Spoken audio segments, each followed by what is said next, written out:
In this video, I am going to sew the sides and the bottom of my inside fabric, and I'm going to sew them at 3/8 inch seam allowance. I did the outside at 1/4 inch seam allowance, but it's a little bit bulkier, and at some places it ended up being closer to 3/8 inch seam allowance, and that's fine.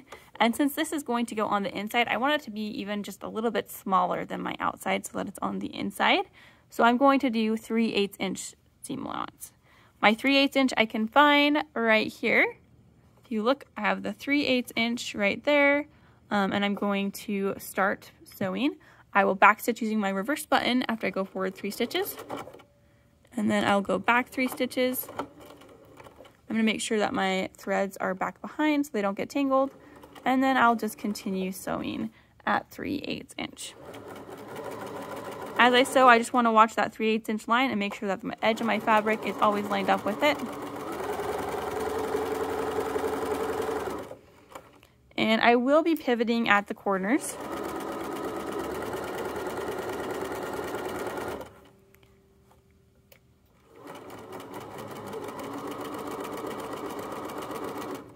As you approach the corners, it's a good idea to just watch out for your 3/8 inch seam allowance because it can kind of sneak up on you. So one thing you can do is take a seam gauge, and then here I'm going to look at my seam gauge. Here's 1/8 inch, 1/4 inch, and then 3/8 inch. And I can use a marking pencil, or in this case I just have a regular pencil so that you can see it a little bit better hopefully in the video. But I'm just going to, oh look, my pin's right there. I'm just going to mark 3/8 inch before the edge of my fabric, and that's how I will know how to pivot.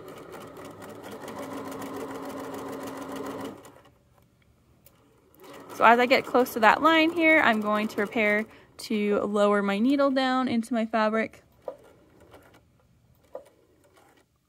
Okay, right about here, I'm going to take my thumb on top of my hand wheel, turn it towards me to lower my needle down. I'll lift my presser foot up, turn my fabric, and that should give me a pretty accurate, I'll zoom in so you can kind of see, but I'm pretty close to that 3/8 inch seam allowance right there where I want to be. And I'll keep sewing down the bottom here.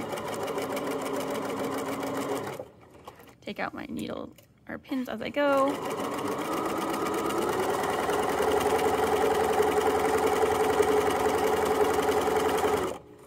And I'm going to do that same thing I did using, you'll probably want to use a marking pencil, but I'm going to use a real pencil so you can see it in the video. Again, that's 1, 2, 3/8, and I'm just going to mark right there so I know where to pivot.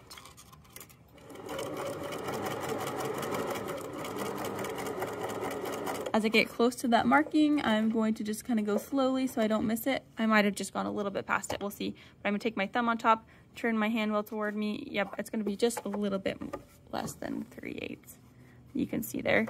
And if I do go a little bit less, then I'm just going to gently move my way back to that 3/8, and then I'll hang out my 3/8 as I sew up the side seam.